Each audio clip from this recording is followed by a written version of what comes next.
എൻ്റെ പ്രിയപ്പെട്ട പ്രേക്ഷകരെ, പഠിതാക്കളെ നമസ്കാരം. നിങ്ങളെല്ലാവരെയും എൻ്റെ 45ാമത്തെ ഇംഗ്ലീഷ് ക്ലാസ്സിലേക്ക് ഹാർദവമായി, ഊഷ്മളമായി, സാദരം, സസന്തോഷം സ്വാഗതം ചെയ്തുകൊള്ളുന്നു. നമുക്ക് നേരിട്ട് ക്ലാസ്സിലേക്ക് കടക്കാം. നമ്മൾ കഴിഞ്ഞ ക്ലാസ്സിൽ അഡ്വർബുകളെ കുറിച്ചാണ് പഠിച്ചത്. അതൊരുവിധം നമ്മൾ പഠിച്ചു കഴിഞ്ഞു. ഇനി നമുക്ക് പഠിക്കാനുള്ളത്, നമ്മൾ ഈ 3 ടൈപ്പ് വാചകങ്ങൾക്കും പൊതുവായുള്ള മറ്റ് ചില പ്രത്യേകതകൾ, സവിശേഷതകൾ നമുക്ക് നോക്കാം.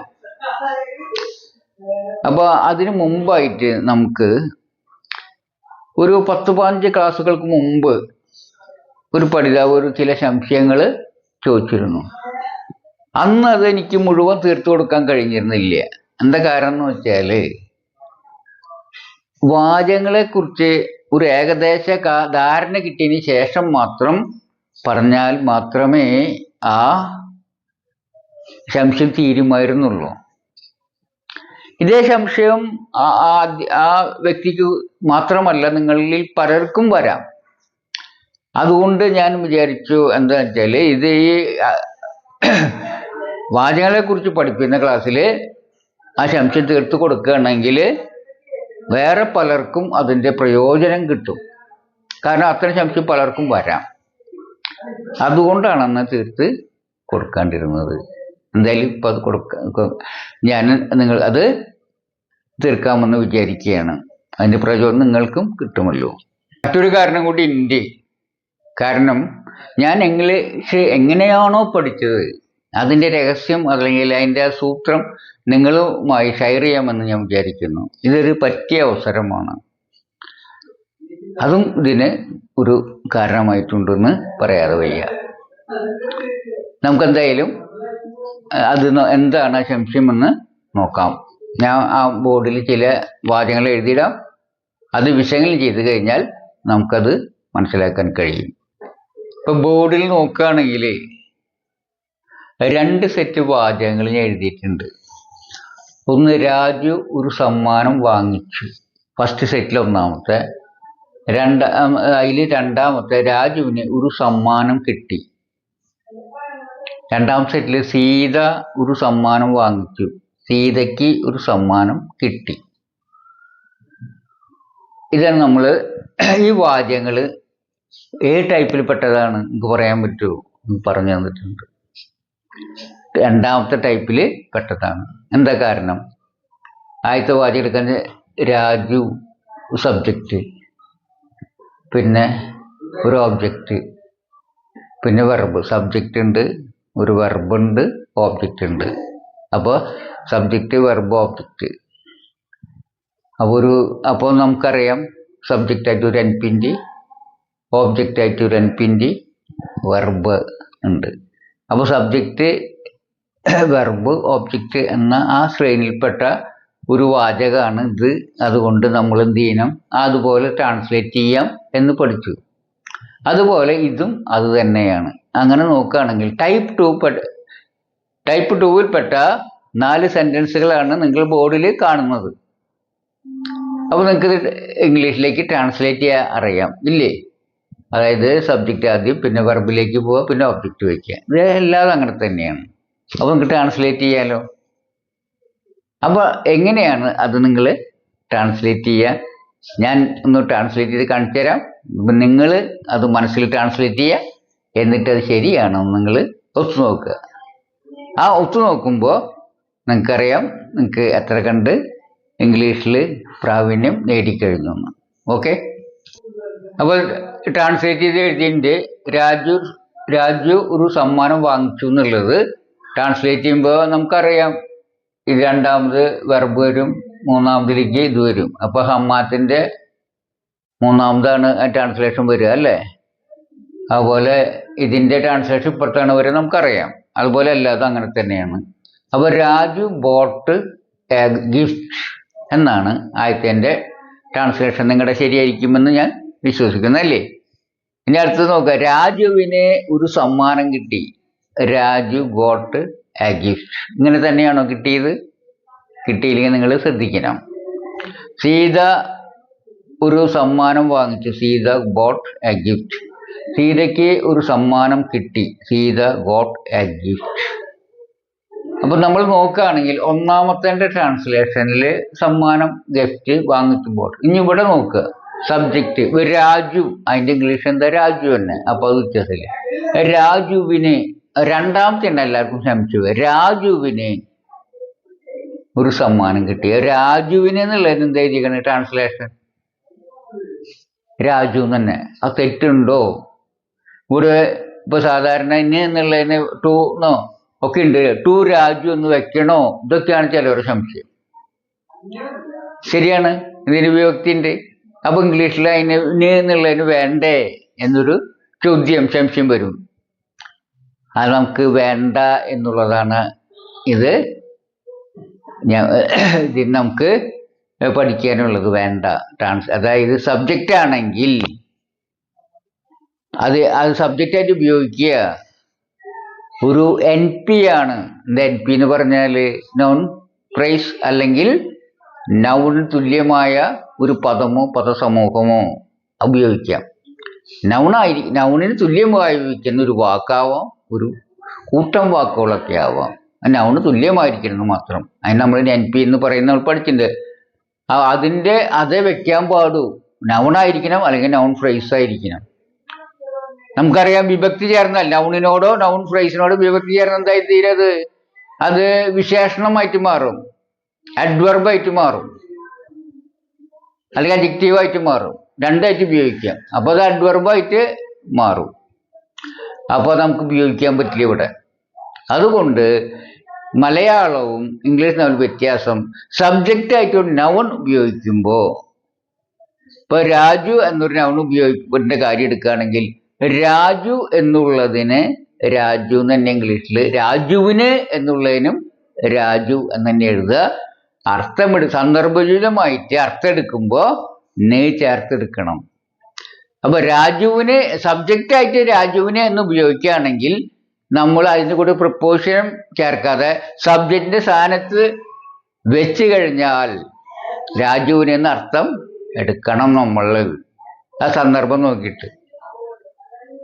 ഇപ്പൊ ഒരു സമ്മാനം, രാജു സമ്മാനം കിട്ടി എന്ന് പറഞ്ഞാൽ, രാജു സമ്മാനം കിട്ടി എന്ന് പറഞ്ഞാൽ അർത്ഥമില്ലാണ്ടോ? രാജുവിന് എന്ന് പറയുമ്പോഴാണ് എന്താ, രാജു എന്ന ആൾക്കാണ് നമുക്ക് ഉറപ്പാവുള്ളൂ. ഇംഗ്ലീഷിൽ രാജു ഗോട്ട് എ പ്രൈസ് എന്ന് വെച്ചാൽ രാജുവിന് എന്നാണ് അതിൽ രാജുവിൻ്റെ അർത്ഥം. അത് രാജു ബോട്ട് എ പ്രൈസ് എന്ന് വെച്ചാൽ രാജു ഒരു സമ്മാനം വാങ്ങിച്ചു എന്നാണ് അർത്ഥം. അതായത് ഒരു ഉടമസ്ഥതയെ സൂചിപ്പിക്കുമ്പോൾ, സ്വന്തമാക്കുന്നതിനെ സൂചിപ്പിക്കുന്ന ഒരു ക്രിയ ഉണ്ടെങ്കിൽ, അല്ലെ, ഒരു രാജു സമ്മാനം വാങ്ങിക്കുമ്പോൾ രാജുവിന് സ്വന്തമാകുകയാണ്. അങ്ങനെയൊക്കെ വരുമ്പോൾ നമ്മൾ ഈ മലയാളത്തിൽ ന് അല്ലെങ്കിൽ ക്ക് എന്ന് ചേർക്കും. ഉദാഹരണത്തിന് നോക്കുക, സീത ഒരു സമ്മാനം വാങ്ങിച്ചു.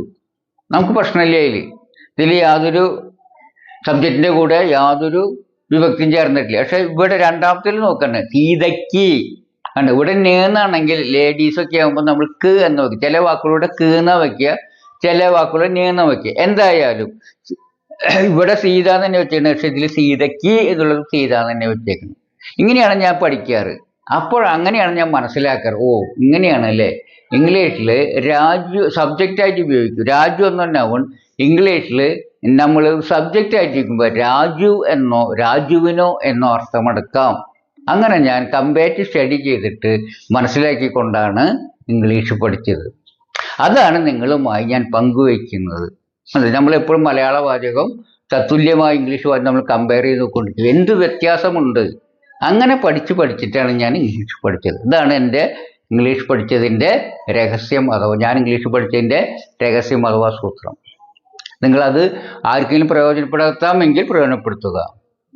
എപ്പോഴും നമ്മൾ കമ്പയർ ചെയ്ത് നോക്കുക. അപ്പോൾ ഇതിനെ നമ്മൾ മനസ്സിലാക്കിയ എന്താണ്? ഇതാണ്, ഇത്രയേ ഉള്ളൂ. നമ്മൾ മലയാളത്തിൽ സബ്ജക്റ്റായി വെക്കുമ്പോൾ നമ്മൾ ഒന്നുകിൽ ഒരു സീത എന്ന് വെച്ചാൽ സീത എന്നുള്ളതിന് സബ്ജക്റ്റ് ഉപയോഗിക്കും, സീതയ്ക്ക് എന്നുള്ളതും സബ്ജക്റ്റ് ഉപയോഗിക്കും. രണ്ടായാലും നമ്മൾ എന്ത് ചെയ്യും? രണ്ടിനും വ്യത്യാസമുണ്ട്, ക്ലാരിറ്റി ഉണ്ട്. ഇംഗ്ലീഷിൽ അങ്ങനെയില്ല, രണ്ടിനും ഒന്നാ വയ്ക്കുക. അതാണ് ഇംഗ്ലീഷ് പഠിക്കാൻ ബുദ്ധിമുട്ടിൻ്റെ ഒരു കാരണം. ഒരു വാക്ക് പല അർത്ഥത്തിൽ അങ്ങോട്ട് ഉപയോഗിക്കും. മലയാളത്തിൽ അങ്ങനെ ഇല്ലാത്തതുകൊണ്ട് വ്യത്യസ്ത വാക്കുകൾക്ക് വ്യത്യസ്ത പ്രയോഗങ്ങൾക്ക് വ്യത്യസ്ത തന്നെയുണ്ട് നമുക്ക് തിരിച്ചറിയാനായിട്ട്. ഇത് തിരിച്ചറിയാൻ പറ്റില്ല, സന്ദർഭത്തിൽ നിന്ന് എടുക്കണം.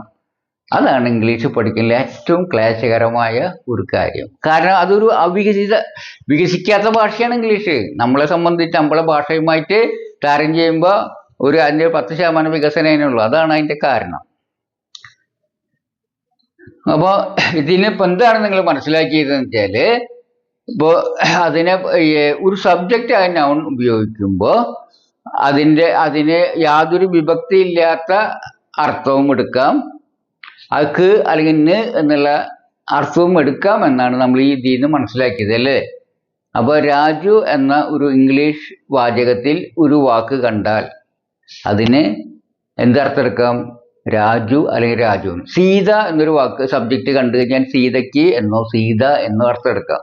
അപ്പൊ ടോം എന്ന് കണ്ടു കഴിഞ്ഞാൽ ഒരു വാചകത്തിൽ ടോം എന്ന് പറഞ്ഞു കഴിഞ്ഞാൽ ടോമിന് എന്നോ ടോം എന്നോ അർത്ഥം എടുക്കാം എന്നാണ് അതിൻ്റെ അർത്ഥം.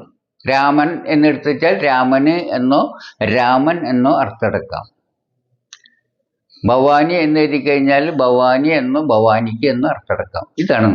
അപ്പോൾ സബ്ജക്റ്റായിട്ട് അതിനെ പറയും, നമ്മൾ പറയാ സബ്ജക്റ്റ് കേസ് എന്ന് പറയും. അപ്പോൾ ഒരു നൗൺ സബ്ജക്റ്റ് കേസിൽ ഉപയോഗിക്കുമ്പോൾ എന്ന് പറയും, സബ്ജക്റ്റീവ് കേസ് എന്ന് പറയും. ഒരു സബ്ജക്റ്റീവ് കേസിൽ ഉപയോഗിക്കുമ്പോൾ എന്ന് വെച്ചാൽ സബ്ജക്റ്റായി ഉപയോഗിക്കുമ്പോൾ അതിൻ്റെ രൂപം എന്താണ്? മലയാളത്തിൽ 2 അർത്ഥം അതിനെടുക്കാം. മനസ്സിലായി? അതാണ് ഇത് നമുക്ക് പഠിപ്പിക്കാറുള്ളത്. രണ്ടാമത് ഉള്ളത് നമുക്ക്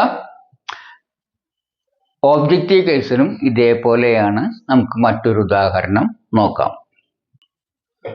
നമുക്കിനി ആ പഠിതാവ് ഉന്നയിച്ച മറ്റൊരു സംശയം കൂടി എന്താണെന്ന് പരിശോധിക്കാം. കാരണം അത് നിങ്ങൾക്ക് കൂടി വളരെയധികം പ്രയോജനപ്പെടും. അതെന്താണെന്ന് നോക്കാം. നിങ്ങൾ ബോർഡിലേക്ക് നോക്കുക. ഒന്ന്, വിഭീഷണൻ രാമനെ യുദ്ധത്തിൽ സഹായിച്ചു. അതിൽ തന്നെ രണ്ടാമത് പറഞ്ഞ കൂടി ഉണ്ട്, രാമൻ സീതയെ വീണ്ടെടുത്തു. പിന്നെ നോക്കുക, അമ്മൂമ്മ കുട്ടിയെ ശകാരിച്ചു. അമ്മൂമ്മ കഥ പറഞ്ഞു. മരം വെട്ടുകാരൻ മരം വെട്ടി. അപ്പൊ ഈ വാചകങ്ങളൊക്കെ നിങ്ങൾ എഴുതി പഠിച്ചിട്ടുള്ളതാണ്. അത് ഏത് ടൈപ്പിൽപ്പെട്ടതാണ്? രണ്ടാമത്തെ ടൈപ്പിൽപ്പെട്ടതാണ്. നിങ്ങൾക്ക് ഞാൻ പറഞ്ഞു തന്നിട്ടുള്ളതാണ് അതിൻ്റെ ഓർഡർ അല്ലേ. അപ്പോൾ നമുക്ക് ആദ്യ വാചകത്തെ നിങ്ങൾക്ക് ട്രാൻസ്ലേറ്റ് ചെയ്യാൻ കഴിയും ഇല്ലേ? രണ്ടാമത്തെ വാചകത്തെയും നിങ്ങൾക്ക് ട്രാൻസ്ലേറ്റ് ചെയ്യാൻ കഴിയും. മൂന്നാമത്തെയും നാലാമത്തെയും അതുപോലെ തന്നെ ട്രാൻസ്ലേറ്റ് ചെയ്യാൻ കഴിയും ഇല്ലേ? ഉറപ്പില്ലേ? ഞാൻ ഒരു കാര്യം ചെയ്യാം, ഞാനിവിടെ എഴുതാം, നിങ്ങളും എഴുതാം, എന്നിട്ട് ഒത്തു നോക്കുക നിങ്ങളുടെ കറക്റ്റ് ആണോന്ന്. നിങ്ങൾക്കറിയാം ആ രീതിയില്ലേ ഇതിൻ്റെ ഭാഗങ്ങൾ തിരിക്കുക. പിന്നെ ഇത് എല്ലാ വാചകങ്ങളും രണ്ടാമത്തെ ഓർഡറിലാണ്. ആ ഓർഡറിൽ കറക്റ്റ് ചെയ്ത് എഴുതുക, ദെൻ ട്രാൻസ്ലേറ്റ് ചെയ്യുക. ഓക്കെ, നിങ്ങളുടെ വാചകം കറക്റ്റായി. അത് നിങ്ങൾക്ക് അറിയാവുന്നതാണ്. ഞാൻ എഴുതാം, നിങ്ങൾ അത് ശരിയാണെന്ന് നോക്കുക. അപ്പോൾ ഞാൻ ട്രാൻസ്ലേറ്റ് ചെയ്ത് ഇവിടെ കാണിച്ചിട്ടുണ്ട്. നിങ്ങൾ നോക്കി നിങ്ങളുടെ തെറ്റ് തിരുത്താം. ഒരു സബ്ജക്റ്റ് വിഭീഷണനാണ്, രാമന ഒബ്ജക്റ്റാണ്, യുദ്ധത്തിൽ നിന്നുള്ളത് അഡ്വർബാണ്, സഹായിക്കുന്നത് എന്താണ്? വെർബാണ്. അതുകൊണ്ട് നമുക്കറിയാം സബ്ജക്റ്റ് വെർബ് ഓബ്ജക്റ്റ് അഡ്വർബ് എന്ന ഓർഡറിലാവുമ്പോൾ ഇതങ്ങനെയാണ് വരിക എന്നറിയാം. വിഭീഷണൻ അങ്ങനെ തന്നെ വരിക ഫസ്റ്റിൽ. സെക്കൻഡ് സഹായിച്ചു, ഹെൽപ്ഡ്. തേർഡ് രാമനെ, അതാണ് വരിക. അപ്പൊ രാമനെ എന്നുള്ളത് ഓബ്ജക്റ്റ് തന്നെയാണോ നമുക്ക് കിട്ടിയിട്ടുള്ളത്? Okay, very good. അടുത്ത് രാമൻ സീതയെ വീണ്ടെടുത്തു. രാമൻ റീഗെയിൻഡ് സീത. അതുപോലെ തന്നെ രണ്ടാമത്തെ ഓർഡറാണ്. ഇനി വിശദീകരിക്കേണ്ട കാര്യമില്ലല്ലോ. അമ്മൂമ്മ കുട്ടിയെ ശകാരിച്ചു. Grandmother scolded the baby. അമ്മൂമ്മ കഥ പറഞ്ഞു. അമ്മൂമ്മ കഥ പറഞ്ഞു. അമ്മൂമ്മ സബ്ജക്റ്റ്, കഥ ഓബ്ജക്റ്റ്, പറഞ്ഞു എന്നുള്ളത് വെർബ്. അപ്പോൾ അതാണ് ഗ്രാൻഡ് മദർ ടോൾഡ് സ്റ്റോറി. മരം വെട്ടുകാരൻ മരം വെട്ടി. ആരാ ചെയ്ത്? മരം വെട്ടുകാരൻ സബ്ജക്റ്റ്. ഓബ്ജക്റ്റ് എന്താ വെട്ടി? മരം. അത് എന്താ ചെയ്ത? വെട്ടി. അപ്പോൾ അത് ക്രിയ. അപ്പോൾ നമ്മളത് വുഡ് കട്ടർ, കട്ട്, ട്രീ. ഇങ്ങനെയാണ് എഴുതിയിട്ടുള്ളത്. ഈ എക്സ്പ്ലനേഷൻ മതിയാവുമല്ലോ, കുറേ പ്രാവശ്യം പറഞ്ഞതല്ലേ. ഓക്കെ, ഇനി നമുക്ക് നമ്മുടെ പഠിതാവിൻ്റെ സംശയം ഇതായിരുന്നു. ഇത് രണ്ടും കമ്പയർ ചെയ്ത് നോക്കുമ്പോൾ നമ്മൾ നോക്കുക, ഓബ്ജക്റ്റ് ഏതാ? ഇതില് രാമനെ എന്നുള്ളതിന് നമ്മൾ ഓബ്ജക്റ്റ് ആക്കാനായിട്ട് എന്ത് ചേർത്തത്? രാമന്റെ കൂടെ ഒരു എ ശബ്ദം കൂട്ടി രാമനെ എന്നാക്കിയിട്ടുണ്ട് ഇല്ലേ മലയാളത്തില്. ഞാൻ അതിന് തർജ്ജമ എന്തെന്നാ, അപ്പൊ അതൊരു വിഭക്തി ചേർത്തിട്ടുണ്ട്. ആ വിഭക്തി ഇംഗ്ലീഷിൽ എഴുതിയിരിക്കുന്നത് രാമൻ എന്നാണ് എഴുതിയിട്ടുള്ളത്. അപ്പൊ എ ശബ്ദത്തിന് എന്താണ് എഴുതണ്ടേ എന്നൊരു ചോദ്യം നിങ്ങളുടെ മനസ്സിൽ ഉയർന്നേക്കാം ഇല്ലേ? തീർച്ചയായിട്ടും ഉണ്ടാവും. പക്ഷെ എഴുതണ്ട. കാരണം എന്താണ് റോള്? ഓബ്ജക്റ്റിന്റെ സ്ഥാനത്തും സബ്ജക്റ്റിന്റെ സ്ഥാനത്തും നൗൺ ഫ്രേസും മാത്രം ഉപയോഗിക്കാൻ പാടുള്ളൂ. അതിന്റെ കൂടെ വിഭക്തി ചേരാൻ പാടില്ല. വിഭക്തി ചേർന്നാൽ അത് എന്തായി മാറും? പ്രിപ്പോസിഷൻ ചേർന്ന് കഴിഞ്ഞാൽ അത് അഡ്വർബ് അല്ലെങ്കിൽ അഡ്ജക്റ്റീവായി മാറും. അതിനാലാണ് അത് മാറാൻ പാടില്ല. പക്ഷെ നമ്മൾ മലയാളത്തിൽ അർത്ഥം എടുക്കുമ്പോൾ ചേർത്ത് അർത്ഥം എടുക്കണം. അപ്പൊ രാമനെ എന്നുള്ളത് ഓബ്ജക്റ്റ് ആണെങ്കിൽ ഇംഗ്ലീഷിൽ വെർബിന് ശേഷം രാമൻ എന്ന് എഴുതി കഴിഞ്ഞാൽ രാമനെ എന്ന് അർത്ഥമെടുക്കാം എന്നർത്ഥം. ഓബ്ജക്റ്റിന്റെ സ്ഥാനം കൊണ്ട് നമുക്ക് ആ അർത്ഥം എടുക്കണം. മനസ്സിലായ? രാമനെ എന്ന് അർത്ഥമെടുക്കണം. അപ്പൊ രാമൻ എന്നുള്ള നമ്മൾ കണ്ടു. രാമൻ എന്നുള്ളതിന്റെ ഇംഗ്ലീഷ് രാമൻ തന്നെയാന്ന് നമുക്കറിയാം. രാമനെ എന്നുള്ളതിന്റെ ഇംഗ്ലീഷും എന്താണ്? ഇത് തന്നെയാണ്, രാമൻ എന്ന് തന്നെയാണ്. അപ്പോ ഇംഗ്ലീഷിൽ അങ്ങനെയാണ്.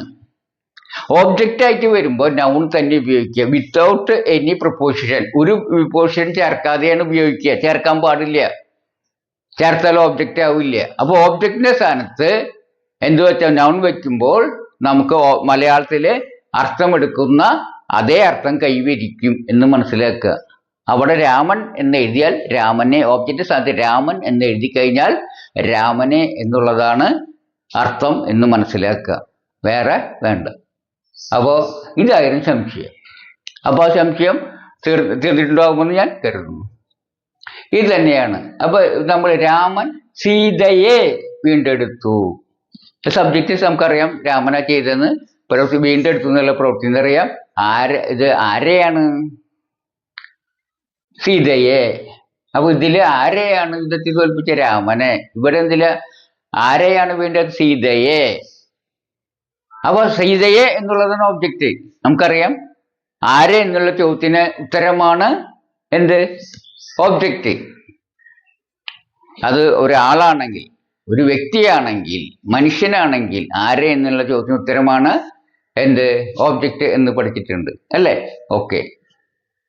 അപ്പൊ അതുകൊണ്ട് ഇതിൽ സീതയെ. അപ്പൊ സീതയെ എന്നുള്ളിടത്തും എന്തെന്നെ വെച്ചാൽ മതി? സീത എന്ന് എഴുതിയാൽ മതി. ഓബ്ജക്റ്റിന്റെ സ്ഥാനത്ത് സീത എന്ന് എഴുതിയാൽ സീതയെ എന്നർത്ഥം വരും. ഇനി തിരിച്ചിട്ട് അർത്ഥം എടുക്കുമ്പോൾ രാമൻ റീഗെയിൻഡ് സീത എന്ന് എഴുതുമ്പോൾ രാമൻ സീത വീണ്ടെടുത്തല്ല, സീതയെ വീണ്ടെടുത്തു എന്ന് മലയാളത്തിൽ അർത്ഥം എടുക്കണം. മനസ്സിലായോ? തിരിച്ചങ്ങനെ തന്നെ.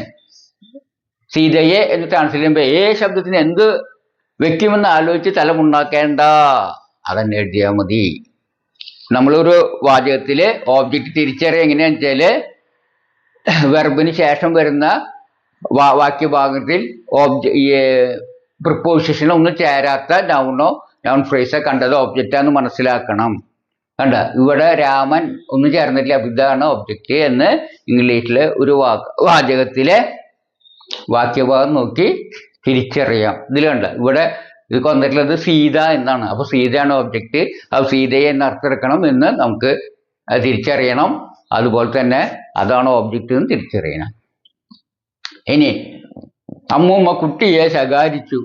Grand mother scolded the baby. നിങ്ങൾക്ക് അതിൻ്റെ എക്സ്പ്ലനേഷൻ ആവശ്യമില്ല, ഇല്ലല്ലോ. അവിടെ അങ്ങനെ തന്നെയാന്ന് മനസ്സിലാക്കാനായിട്ട് പറഞ്ഞാണ്. അപ്പൊ ഇതിൽ നമ്മൾ എന്താണെന്ന് കണ്ടു? ഓബ്ജക്റ്റ് എന്നുള്ള ആരെ എന്നുള്ള ചോദ്യത്തിന് ഉത്തരമാണ് അല്ലേ? അത് ഉറപ്പായിട്ടുള്ളതാണ്. നിങ്ങൾക്ക് ഒന്നിനും പറഞ്ഞു എന്ന് മാത്രം. ആ ചോദ്യത്തിന് ഉത്തരം മാത്രം, അതിന് മാത്രമല്ല ഉത്തരം. ഇനിയിപ്പോ ഒരു ജീവല്ലാത്ത സാധനമാണെങ്കിൽ നമ്മൾ ആരെന്ന് പറയില്ല, എന്ത് അല്ലെങ്കിൽ എന്തിനാന്നാണ് ചോദിക്കുക. എന്താണ്? എന്ത് അല്ലെങ്കിൽ എന്തിനാന്നാണ് നമ്മൾ ചോദിക്കുക. മരം വെട്ടുകാരൻ മരം വെട്ടി. ഈ വാചകം നോക്കുക. ഇത് രണ്ടാമത്തെ ടൈപ്പ് സെന്റൻസ് ആണ്. ആരാ വെട്ടി എന്നുള്ളൊരു വെർബ്. ആരാ വെട്ടിയത്? മരം വെട്ടുകാരൻ, വുഡ് കട്ടർ. സബ്ജക്റ്റ് കിട്ടിയില്ലേ? ചെയ്ത ആളാരെന്ന് കിട്ടി, സബ്ജക്റ്റ് കിട്ടി. പ്രക്രിയ നമുക്ക് വെട്ടിന്നറിയാം, അതും കിട്ടി. ഇനി എന്താ വെട്ടി? മരം.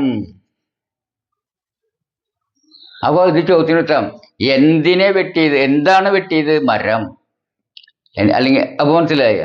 ഇവിടെ ഇവിടെ ഇതിൽ മരത്തിന്റെ കൂടെ മലയാളത്തിൽ ഒരു ശബ്ദം ചേർത്തിട്ടില്ല. ആ ശബ്ദം സാധാരണ ചേർക്കാറുണ്ടെന്ന് പറഞ്ഞു ഇല്ലേ? ഓബ്ജക്റ്റിനെ തിരിച്ചറിയാൻ മലയാളത്തിൽ. പക്ഷെ ഇവിടെ ചേർത്തിട്ടില്ലല്ലോ എന്നൊരു ചോദ്യം നിങ്ങൾ എന്നോട് ചോദിക്കാം ഇല്ലേ? എന്താ കാരണം എന്ന് വെച്ചാൽ നമ്മൾ ഏ ശബ്ദം ചേർക്കുന്ന എന്തിനു വേണ്ടിയിട്ടാണെങ്കിൽ തിരിച്ചറിയാനാണ്. ഇപ്പൊ വിഭീഷണൻ രാമനെ സഹായിച്ചു എന്ന പ്രവൃത്തി രണ്ടുപേർ വിഭീഷണനും ചെയ്യാം രാമനും ചെയ്യാൻ പറ്റും അല്ലേ? അപ്പോ ഈ സഹായിക്കുന്ന പ്രവൃത്തി വിധേയമാകാൻ രണ്ടുപേർക്കും പറ്റുമെന്ന്, രണ്ടുപേർക്കും അതുപോലെ വിധേയമാകാനും പറ്റും. പ്രവൃത്തി ചെയ്യാനും വിധേയമാകാനും പറ്റും. അപ്പൊ ആരാണ് തിരിച്ചറിയണം വിധേയമായത്. അതിന് നമ്മള് ഇവിടെ സംശയത്തിനിട വരും. ആരെയാണ് സഹായിച്ചത്? വിഭീഷണനെയോ രാമനെയാണോ എന്ന് തിരിച്ചറിയാൻ പ്രയാസം വരുന്ന ഘട്ടത്തിലാണ് നമ്മൾ എന്ത് ഈ ശബ്ദം ചേർന്നത്. അതാണ് ഇതിന് കാരണം. അത് നിങ്ങളത് പ്രത്യേകം മനസ്സിലാക്കുക. ശബ്ദം എപ്പോഴാണ് ചേർക്കണത്? തിരിച്ചറിയാൻ, അതായത് ആളുകളാകുമ്പോൾ എന്തായാലും ശബ്ദം ചേർക്കും. അതേ സമയത്ത് നമ്മൾ വസ്തുവൊക്കെ ആകുമ്പോൾ നോക്കുക, ഈ വെട്ടുക എന്ന പ്രവൃത്തി ചെയ്യാൻ കയ്യും കാലൊക്കെ ഉണ്ടാർക്ക്. മരം വെട്ടുകാരന് കയ്യും കാലൊക്കെ ഉണ്ട് അല്ലേ? വെട്ടാനുള്ള പറ്റും, മഴുവൊക്കെ ഉണ്ട്. തിരിച്ച് മരത്തിന് അത് ചെയ്യാൻ പറ്റുമോ? ഇല്ല. മരത്തിന് കയ്യുമില്ല, കാലുമില്ല, എന്താ മഴുവൊന്നുമില്ല. അപ്പൊ മരം എന്നതിന് പ്രവൃത്തി ചെയ്യാൻ പറ്റിയ നമുക്കറിയാം. അതുകൊണ്ട് ഈ നിർജീവമായ അല്ലെങ്കിൽ അങ്ങനത്തെ വസ്തുക്കളുടെ കൂടെ നാമത്തിന്റെ കൂടെ ചേർക്കാറില്ല എന്ന് മാത്രം. കാരണം നമുക്ക് ഉറപ്പുണ്ടത് കഥ തിരിച്ചു പറയില്ല അല്ലെ? മരം തിരിച്ചു വെട്ടില്ല നമുക്കറിയാം. വെട്ടുക എന്ന പ്രവൃത്തി ചെയ്യാൻ ആർക്കും മാത്രമേ കിട്ടുള്ളൂ? മരം വെട്ടുകാരന് മാത്രമേ പറ്റൂ. അങ്ങനെ സന്ദർഭങ്ങളിൽ നമ്മൾ എന്ത് വയ്ക്കാറില്ലേ? മലയാളത്തിലും ശബ്ദം ചേർക്കാറില്ലേ? അപ്പൊ പിന്നെ എളുപ്പമായി. ഒന്നുമില്ല. അപ്പൊ ട്രീ തന്നെ എഴുതിയാൽ മതി. മനസ്സിലായ? ഈ ചോപ്പ കള്ളിയിലിട്ടതാണ് ഓബ്ജക്റ്റ് നോക്കുക. മലയാളത്തിലും ഇതിലും ഓബ്ജക്റ്റ് നോക്കുക. രാമനെ രാമൻ, സീതയെ സീത, കുട്ടിയെ കുട്ടി. കണ്ട കുട്ടി, ബേബി ഒന്നും ചേർത്തിട്ടില്ല. അതുപോലെ തന്നെയാണിത്. അമ്മൂമ്മ കഥ പറഞ്ഞു. അവിടെ നമ്മൾ കഥയെ എന്ന് ചേർത്തിട്ടില്ല. ഓബ്ജക്റ്റ് ആണെങ്കിൽ ചേർത്തില്ല. എന്താണ്? നമുക്കറിയാം കഥ എന്നുള്ളത് ഇനി നാവുമില്ല, വായുവില്ല, കണ്ണും മൂക്കോ ഒന്നുമില്ല. അതിന് വർത്താനം പറയാനൊന്നും പറ്റില്ല. അപ്പൊ കഥ പറയാൻ ഇതിനെ പറയാ എന്ന പ്രവൃത്തി ചെയ്യാൻ അമ്മൂമ്മയ്ക്ക് മാത്രമേ ഇതിൽ പറ്റുള്ളൂ അല്ലേ? അപ്പൊ പിന്നെ കഥ എന്നുള്ളത് എന്താ അവനെ പറ്റൂ? ഓബ്ജക്റ്റ് അവനെ പറ്റുമോ? തിരിച്ചറിയാൻ ബുദ്ധിമുട്ടില്ല. അവിടെയും ശബ്ദം ചേർത്തിട്ടില്ല. ശബ്ദം ചേർത്തിട്ടില്ല. അപ്പൊ നമ്മൾ ശബ്ദം ചേർക്കുന്നത് എവിടെയാണ്? അതായത് ആളുകളൊക്കെ ആകുമ്പോഴാണ് നമുക്ക് ശബ്ദം ചേർക്കുക മലയാളത്തിൽ. അന്ന് ഇംഗ്ലീഷിൽ അതും വേണ്ട. അത് സ്ഥാനം കൂടി തിരിച്ചറിയാമെന്നതിനാൽ അതിൽ യാതൊന്നും ചേർക്കാം. ഓബ്ജക്റ്റിന്റെ കൂടെ യാതൊന്നും ചേർക്കാൻ പാടില്ല.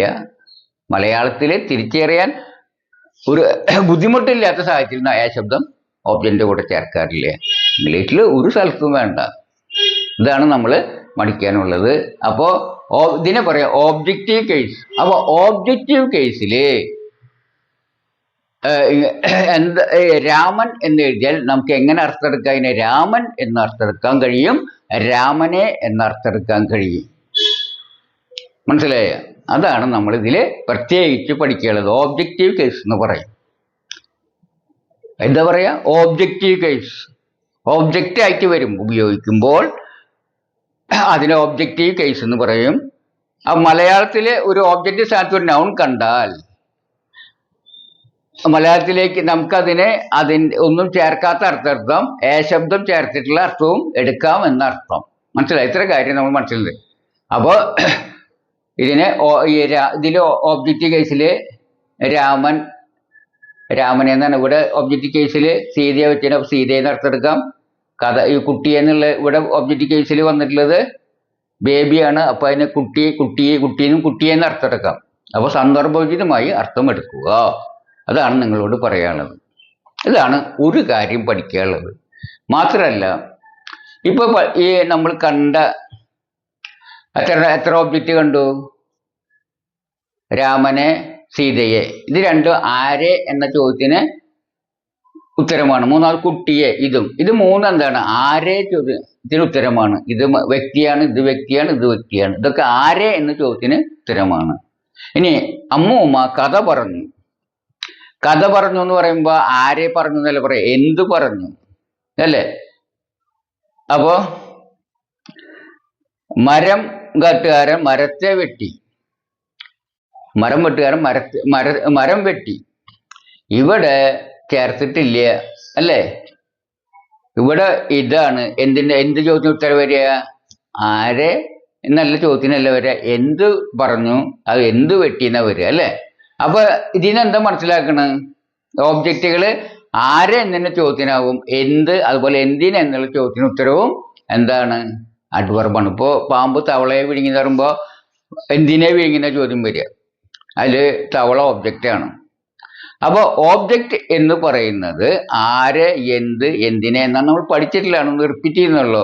ഈ പഠിച്ച ഓബ്ജക്റ്റുകളെ നമ്മൾ പറയും. അതായത് ആരെ, എന്ത്, എന്തിനെ എന്ന ചോദ്യത്തിന് ഉത്തരമായി വരുന്ന ഓബ്ജക്റ്റുകളെ പറയുന്ന പേര് ഡയറക്റ്റ് ഓബ്ജക്റ്റ് അഥവാ പ്രത്യക്ഷ കർമ്മം എന്നാണ്. എന്താണ് പ്രത്യക്ഷ കർമ്മം അഥവാ ഡയറക്റ്റ് ഓബ്ജക്റ്റ്? ആരെ, എന്ത്, എന്തിന് ചോദ്യത്തിന് ഉത്തരം. അതൊന്നും മനസ്സിൽ ഉറപ്പിക്കുക.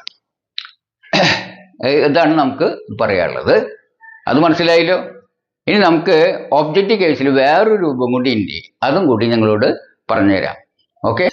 ഇനി ഏറ്റവും താഴെയുള്ള മൂന്നാമത്തെ രണ്ട് വാചകങ്ങളുണ്ട്, അത് നോക്കുക. അമ്മൂമ്മ രാത്രിയിൽ കുട്ടികളോട് കഥ പറഞ്ഞു. അമ്മൂമ്മ രാത്രിയിൽ കുട്ടികളോട് കഥ പറഞ്ഞു. ഇംഗ്ലീഷ് ട്രാൻസ്ലേറ്റ് ചെയ്യുമ്പോൾ നമ്മൾ ഭാഗ്യ ആരെ പറഞ്ഞു, വെർബ് ആരെ പറഞ്ഞു? അമ്മൂമ്മ. ആരോടാ പറഞ്ഞേ? കുട്ടികളോട്. എന്താ പറഞ്ഞേ? കഥ. എപ്പോഴാ പറഞ്ഞ? രാത്രിയിൽ. നമുക്കറിയാം അമ്മൂമ്മ ഇപ്പോൾ സബ്ജക്റ്റ്, വെർബ് പറഞ്ഞു, ഓബ്ജക്റ്റ്. ഓബ്ജക്റ്റ് രണ്ടെണ്ണം ഉണ്ടല്ലേ? ആരോടാ പറഞ്ഞേ? കുട്ടികളോട്. എന്താ പറഞ്ഞേ? കഥ. അപ്പൊ ഇത് രണ്ടും ഓബ്ജക്റ്റ് ആണ്. എന്താണ്? രണ്ടും ഓബ്ജക്റ്റ് ആണ്.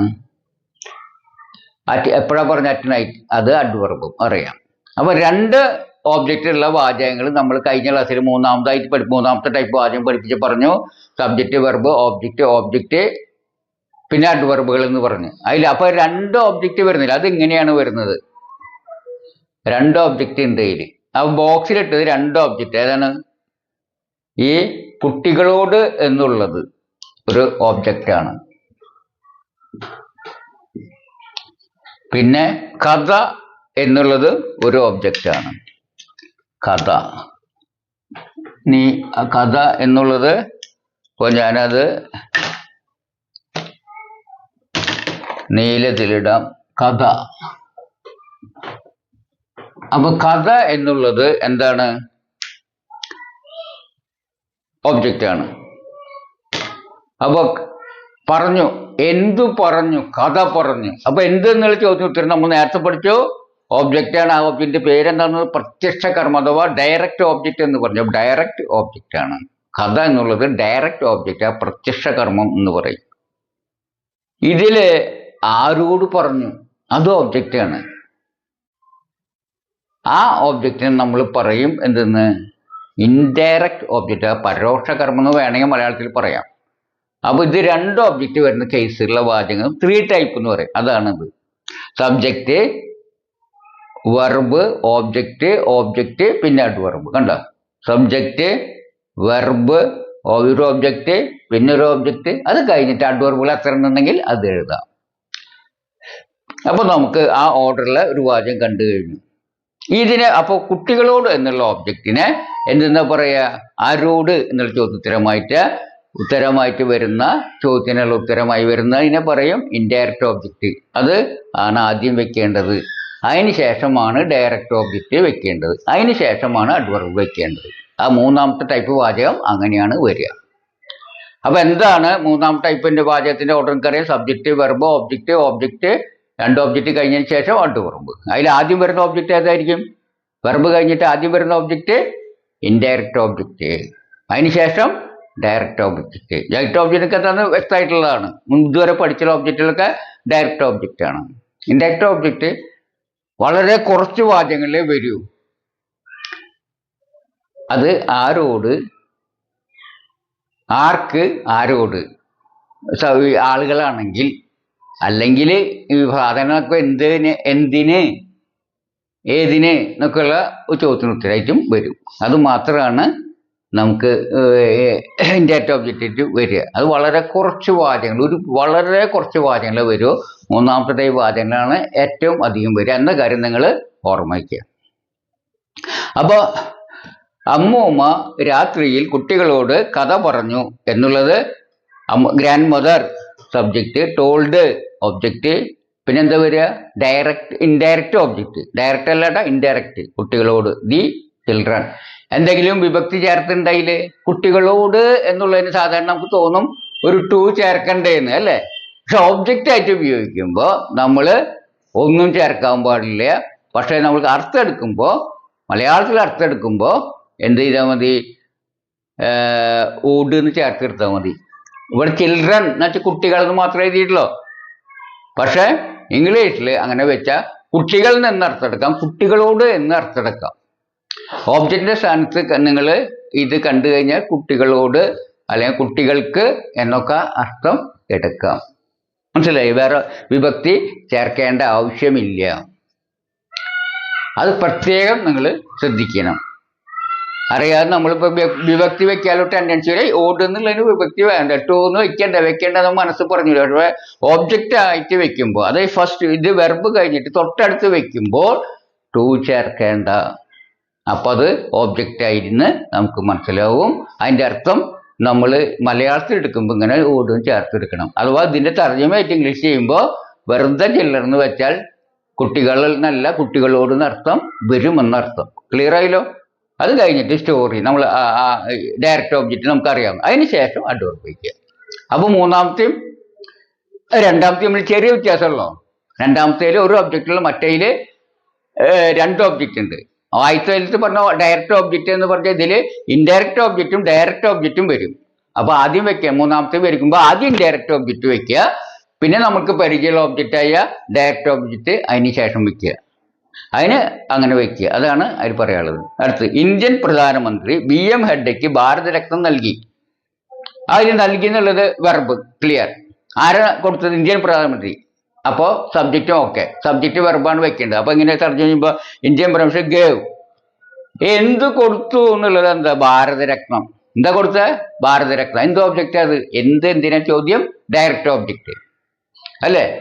അപ്പൊ അത് ആദ്യമാണ് രണ്ടാമതാണ് നോക്കി, രണ്ടാമത് വെക്കേണ്ടത്. വെർബ് കഴിഞ്ഞിട്ട് ആദ്യം വെക്കേണ്ടത് ഏതാ? Indirect object. ആർക്കാ കൊടുത്തത്? BM ഹെഡ്ഡയ്ക്ക്. അപ്പൊ ഏതാ വെക്കേണ്ടത്? BM ഹെഡ്ഡയ്ക്ക് എന്നുള്ള വരിക. അതിന്റെ തർജ്ജമ ആദ്യം വെക്കേണ്ടത്. അതായത് ഗേവ് കഴിഞ്ഞ ശേഷം ആദ്യം വെക്കുന്നത് ഇൻഡയറക്റ്റ് ഒബ്ജക്റ്റിന്റെ തർജ്ജമയാണ്. ഇൻഡയറക്റ്റ് ഒബ്ജക്റ്റ് ഇവിടെ ഏതാണ്? BM ഹെഡ്ഡയ്ക്ക്. ആ BM ഹെഡ്ഡയ്ക്ക് എന്നുള്ളതിന് ഇവിടെ ചേർന്നുണ്ട് ഇല്ലേ. അപ്പോൾ ടു എന്ന് ചേർത്ത് വെക്കണമെന്ന് ചോദ്യം പറ്റും. വേണോ? വേണ്ട. ഒബ്ജക്റ്റ് ആയിട്ട് വെക്കുമ്പോൾ വേണ്ട. എന്ന് വെച്ചാൽ BM ഹെഡ് ഭാരത് രത്ന. കണ്ടോ? അത് കഴിഞ്ഞിട്ട് നമ്മൾ ഡയറക്റ്റ് ഒബ്ജക്റ്റ് വെച്ചു. ഓക്കെ, ഇതാണ് നമ്മുടെ വാചകത്തിന്റെ സ്ട്രക്ചർ. അപ്പോൾ മൂന്നാമത്തെ ടൈപ്പ് വാചകത്തിന്റെ സ്ട്രക്ചർ ക്ലിയർ ആയല്ലോ. അതുപോലെ കൂടാതെ തന്നെ നിങ്ങൾക്ക് എന്തും മനസ്സിലായി, ഓബ്ജക്റ്റിന്റെ സ്ഥാനത്ത് വെക്കുന്ന നൗണിന്റെ അല്ലെങ്കിൽ നൗൺ ഫ്രേസിന്റെ കൂടെ ഒരു വിഭക്തി ചേരരുത് എന്ന് മനസ്സിലായി. പക്ഷെ മലയാളത്തിൽ എന്താണ് കൊടുത്ത ആ അർത്ഥം തന്നെ നമുക്ക് അതിൽ എടുക്കാം എന്നും മനസ്സിലായി ഇല്ലേ. എന്നുള്ളതിന് നമ്മൾ വേറെ പ്രത്യേകം വാക്ക് ചേർക്കേണ്ട, അതിന് അങ്ങനെ എടുക്കാം. സന്ദർഭോചിതമായി അർത്ഥം അങ്ങനെ എടുക്കാം. മനസ്സിലായല്ലോ? അതുപോലെ തന്നെ ഇൻഡയറക്റ്റ് ഒബ്ജക്റ്റിന് കേന് ഓട് എന്നുള്ള അർത്ഥമൊക്കെ കൂട്ടിയെടുക്കാം. പക്ഷെ നമുക്കതിന് ഒന്നും ചേർക്കേണ്ട ആവശ്യമില്ല ഇംഗ്ലീഷിലേക്ക് ട്രാൻസ്ലേറ്റ് ചെയ്യുമ്പോൾ എന്ന കാര്യം ശ്രദ്ധിക്കുക. അപ്പോൾ നിങ്ങൾക്ക് ഡയറക്റ്റ് ഒബ്ജക്റ്റ് ഇൻഡയറക്റ്റ് ഒബ്ജക്റ്റ് മനസ്സിലായല്ലോ.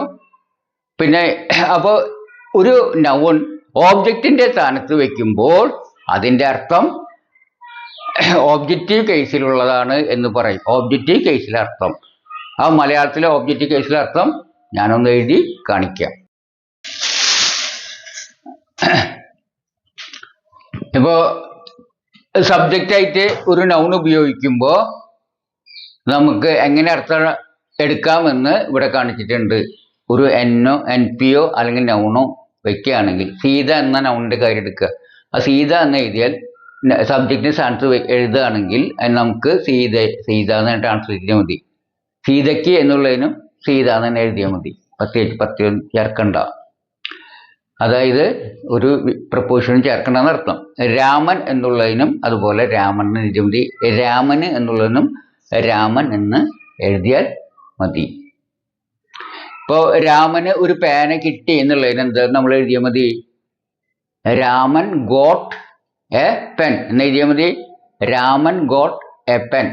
അതിന് രാമന് ഒരു പേന കിട്ടി എന്ന് അർത്ഥം. രാമന് ഒരു പേന കിട്ടി എന്നർത്ഥം, വേറെ ചേർക്കണ്ട. സീതയ്ക്ക് ഒരു സമ്മാനം കിട്ടി, എങ്ങനെ എഴുതുക? സീതയ്ക്ക് എന്ന് വയ്ക്കുമ്പോൾ അത് സബ്ജക്റ്റ്, പക്ഷെ ക്ക് എന്നുള്ളത് ചേർക്കണ്ട. സീത ഗോട്ട് എ പ്രൈസ്, അതാണ് ഞാൻ ഇപ്പോൾ പറഞ്ഞതിൻ്റെ അർത്ഥം. അതേപോലെ ഓബ്ജക്റ്റ് ആകുമ്പോൾ സീത എന്ന് എഴുതിയാൽ സീത എന്ന് അർത്ഥമെടുക്കാം. അപ്പോൾ സ്റ്റോറി എന്ന് വെച്ചാൽ സ്റ്റോറി എന്ന് തന്നെ അർത്ഥമെടുക്കാം. സീതയെ എന്ന് എഴുതി കഴിഞ്ഞാൽ അതിനും ഓബ്ജക്റ്റായിട്ട് വരുമ്പോൾ സീത എന്ന് തന്നെ എഴുതിയാൽ മതി. സീതയ്ക്ക് എന്നുള്ളത് അത് ഇൻഡയറക്റ്റ് ഓബ്ജക്റ്റ് ആണ് വരിക. അതും എന്ത് ചെയ്താൽ മതി? നമ്മൾ വെർബിൻ്റെ കഴിഞ്ഞ ഉടനെ, വെർബ് കഴിഞ്ഞാൽ ഉടനെ നമ്മൾ ഇൻഡയറക്റ്റ് ഓബ്ജക്റ്റ് എന്ന് വെച്ചാൽ സീത എന്ന് എഴുതിയ സീതയ്ക്ക് എന്നർത്ഥം. അതുപോലെ തന്നെ സീതയോട് എന്നുള്ളതിനും എന്തെന്ന് എഴുതിയാൽ സീത എന്ന് എഴുതിയാൽ മതി. അതുപോലെ തന്നെ രാമൻ ഓബ്ജക്റ്റ് സ്ഥാനത്ത് രാമൻ എഴുതിയ രാമൻ എന്ന് അർത്ഥമെടുക്കാം, രാമനെ എന്ന് അർത്ഥമെടുക്കാം. അപ്പോൾ അതൊക്കെ ഡയറക്റ്റ് ഓബ്ജക്റ്റായിട്ട് അർത്ഥമെടുക്കുമ്പോൾ രാമനോട് അല്ലെങ്കിൽ രാമന് എന്നൊക്കെ അർത്ഥമെടുക്കുമ്പോൾ ഇൻഡയറക്റ്റ് ഓബ്ജക്റ്റ്. അപ്പോൾ അവിടെ അതിനൊക്കെ തന്നെ എഴുതിയാൽ മതി. മനസ്സിലായ ആ ഒരു വ്യത്യാസം നിങ്ങൾ മനസ്സിലാക്കുക. ഇനിയിപ്പോൾ നിങ്ങൾക്ക് മൂന്നാമത്തെ ടൈപ്പ് വാചകത്തിൻ്റെ കുറച്ച് ഉദാഹരണങ്ങൾ കാണിച്ചു തന്നു. ഇനി രണ്ടാമത്തെ ടൈപ്പ് കുറച്ചും കൂടി ഉദാഹരണങ്ങൾ ഞാൻ കാണിച്ചു തരാം. അതിനുശേഷം നിങ്ങൾ എന്ത് ചെയ്യാന്ന് വെച്ചാൽ അത് ഞാൻ കാണിച്ചു തരുന്ന വാചകം പോലത്തെ കുറേ അഭ്യാസങ്ങൾ തരാം, അതൊക്കെ എഴുതി പഠിച്ച് ഉറപ്പിക്കുക. അത് കഴിഞ്ഞാൽ നമുക്ക് അടുത്ത ക്ലാസ്സിൽ കാണാം. അതുവരേക്കും ഇവിടെ നന്ദി.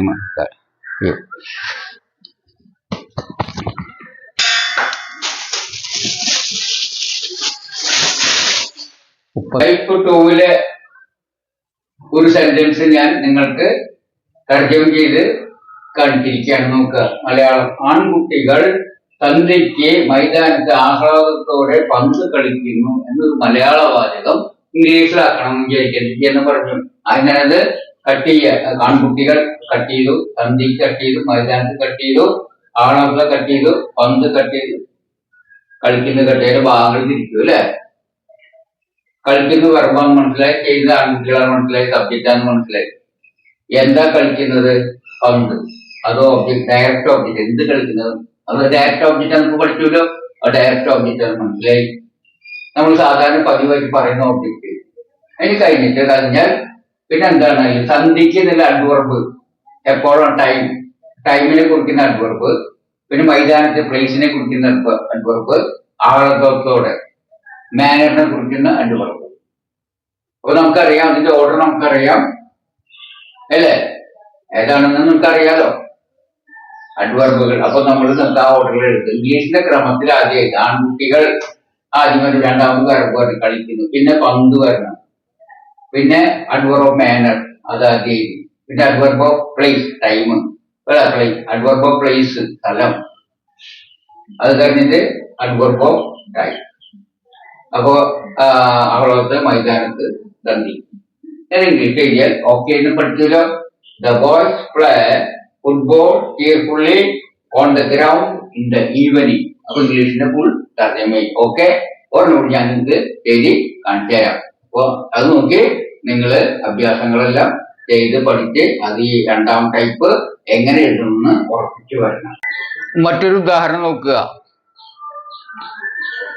ഇന്ദിരാഗാന്ധിയുടെ മകൻ ഇറ്റലിയിലെ ഒരു വ്യവസായിയുടെ മകളെ കുറച്ച് കൊല്ലങ്ങൾക്ക് മുൻപ് വിവാഹം കഴിച്ചു.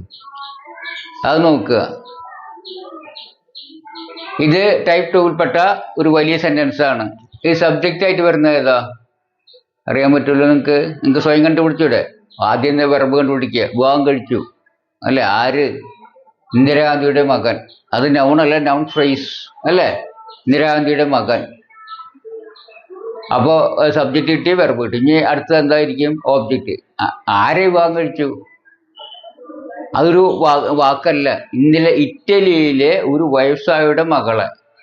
ഒരു ചെയിനിലേക്ക് നൗൺ ഫ്രേസാണത്. നീളമുള്ള നൗൺ ഫ്രേസ്. നമ്മൾ പഠിക്കുന്നത് എങ്ങനെയാണ് എഴുതാന്ന് അല്ലേ? വ്യവസായിയുടെ മകളെ ആണ് വായിച്ചങ്ങോട്ട്. ആ വ്യവസായിയുടെ മകളെ വിവാഹം കഴിച്ചു. അത് ഇറ്റലിയിലെ വ്യവസായിയാണ്. അപ്പൊ ഈ വ്യവസായിക്ക് ഒരു വിശേഷണം കൂടി ഉണ്ടെന്ന് അർത്ഥം. എപ്പോഴാണ് വിവാഹം കഴിച്ചത്? അത് അഡ്വർബ്. കുറച്ച് കൊല്ലങ്ങൾക്ക് മുമ്പ്. അപ്പൊ നമുക്ക് സബ്ജക്റ്റ് കിട്ടി, വെർബ് കിട്ടി, ഓബ്ജക്റ്റ് കിട്ടി, അഡ്വർബ് കിട്ടി. ഇനി അത് ഓർഡറിൽ എഴുതുക അല്ലേ? അതെങ്ങനെയാ എഴുതുക? അത് എഴുതുക എന്ന് പറഞ്ഞു കഴിഞ്ഞാൽ ആദ്യം എന്താണ്? ഇന്ദിരാഗാന്ധിയുടെ മകൻ, അതാണ് സബ്ജക്റ്റ് വരിക. രണ്ടാമത് ഇത് വരിക, വിവാഹം കഴിച്ചു. അപ്പോൾ ഇന്ദിരാഗാന്ധിയുടെ മകൻ വിവാഹം കഴിച്ചു. ആരെ? ഇറ്റലിയുടെ ഒരു വ്യവസായി മകളെ. അത് മൂന്നാമത് വരിക. അത് കഴിഞ്ഞിട്ട് ലാസ്റ്റത്തെ കുറച്ച് കൊല്ലങ്ങൾക്ക് മുമ്പ്. അത് ട്രാൻസ്ലേറ്റ് ശരിയായില്ലോ. അപ്പോൾ ഇതിൻ്റെ ട്രാൻസ്ലേഷൻ എങ്ങനെയായിരിക്കും? അതിൻ്റെ ട്രാൻസ്ലേഷൻ ഇങ്ങനെയായിരിക്കും: ഇന്ദിരാഗാന്ധിയുടെ മകൻ ഇറ്റലിയിലെ ഒരു വ്യവസായിയുടെ മകളെ കുറച്ച് കൊല്ലങ്ങൾക്ക് മുമ്പ് വിവാഹം കഴിച്ചു.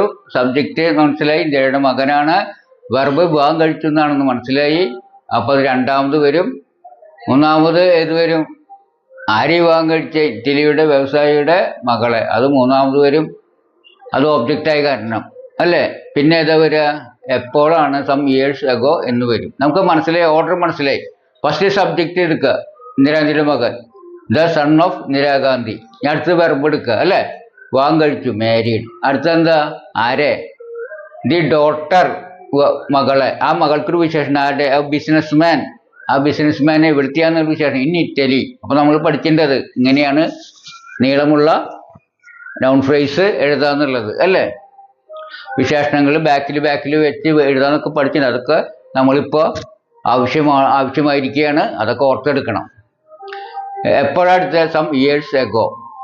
മനസ്സിലായി? കുറച്ച് കൊല്ലങ്ങൾക്ക് മുമ്പ്. അപ്പോൾ നമുക്ക് വലിയ വാചകം എഴുതാനും മനസ്സിലായി.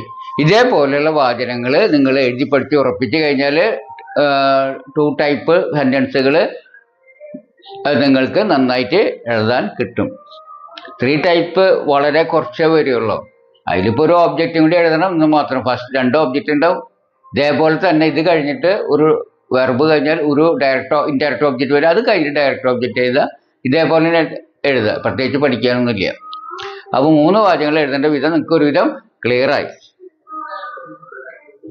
ഓക്കെ. പിന്നെ എൻ്റെ പ്രിയപ്പെട്ട പഠിതാക്കളെ, ഒരു കാര്യം എനിക്ക് പറയാനുണ്ട്. ഞാൻ ഈ ക്ലാസ് എടുക്കുന്നത് 37 വർഷം മുമ്പ് ഞാൻ സ്വയം എഴുതി തയ്യാറാക്കിയ ഒരു പുസ്തകത്തെ അടിസ്ഥാനമാക്കിയാണ്. അതെൻ്റെ സുഹൃത്തായ PV സുരേഷ് എന്ന് പറഞ്ഞ ഒരാൾ അത് പബ്ലിഷ് ചെയ്തു. അപ്പോൾ ആ പുസ്തകത്തിൻ്റെ ഒരു ഫോട്ടോ കോപ്പി ഉപയോഗിച്ചാണ് ഞാനിപ്പോൾ അത് ഈ ക്ലാസ്സുകൾ എടുക്കുന്നത്. അപ്പോൾ ചിലരെന്നോട് ആ പുസ്തകത്തിൻ്റെ കോപ്പി ചോദിച്ചു. അപ്പോൾ അത് റീപ്രിൻ്റ് ചെയ്താലേ ശരിയാവുള്ളൂ. കാരണം ഒരു വട്ടം ഞാനത് പ്രസിദ്ധീകരിക്കാൻ കൊടുത്തതാണ്. അപ്പോൾ നമ്മൾ എന്താ വെച്ചാൽ രണ്ടാമത് അതൊന്ന് റിവൈസ് ചെയ്ത് പ്രിൻ്റ് ചെയ്യണമെന്ന് ഞാൻ ആഗ്രഹിക്കുകയാണ്. കാരണം കുറച്ച് പേരൊക്കെ അത് ആവശ്യപ്പെട്ടു. ഇനി ആർക്കെങ്കിലും ആവശ്യമുണ്ടെങ്കിൽ ഞാൻ ഒരു ഫോൺ നമ്പറും വാട്സപ്പ് നമ്പർ തരാം. അല്ല, ഒരു അഡ്രസ്സും ഒക്കെ തരാം. അതിൽ ഒരു നിശ്ചിത ഫോർമാറ്റും തരാം. ആ ഫോർമാറ്റിൽ നിങ്ങൾ ഒരു മെസ്സേജ് അയച്ച്, വാട്സപ്പ് മെസ്സേജ് അയക്കുകയാണെങ്കിൽ ഒരു 100 എണ്ണത്തിൽ കൂടി ഓർഡർ കിട്ടുകയാണെങ്കിൽ ഞാൻ അത് പ്രിൻ്റ് ചെയ്യുന്നതായിരിക്കും. നിങ്ങൾക്ക് അത് കുറഞ്ഞ വരിക്ക് അപ്പോൾ തരാനാകും. കാരണം നമ്മൾ കുറച്ച് പ്രിൻ്റ് ചെയ്യുമ്പോൾ കാശ് വളരെയധികം വരും. അപ്പോൾ നിങ്ങൾക്ക് ഒരു ഗുരുദക്ഷിണ എന്ന നിലയിൽ നിങ്ങൾക്ക് വേണമെങ്കിൽ അത് വാങ്ങിക്കാം. കാരണം ഞാൻ അത്രയും സാമ്പത്തികമായിട്ടൊന്നും ഈ യൂട്യൂബിൽ എനിക്ക് വരുമാനം ഉണ്ടായിട്ടില്ല. ചിലവിൻ്റെ ഒരു 10% പോലും കിട്ടിയിട്ടില്ല. ഇതുവരെ ഒന്നും കിട്ടിയിട്ടില്ല വാസ്തവത്തിൽ. അപ്പോൾ അതൊന്ന് മേക്കപ്പ് ചെയ്യാമെന്ന് മാത്രം പറഞ്ഞു മാത്രം. ആകെ താല്പര്യമുള്ളവർ മാത്രം മതി. ഒരു ഇത് ആരും നിർബന്ധമൊന്നുമില്ല. ഓക്കെ, ഇനി നമുക്ക് ഇന്നത്തെ ക്ലാസ് ഇവിടെ അവസാനിപ്പിക്കുകയാണ്. നമുക്ക് അടുത്ത ക്ലാസ്സിൽ കാണാം. അതുവരേക്ക് ഇവിടെ നന്ദി, നമസ്കാരം, ബായ്.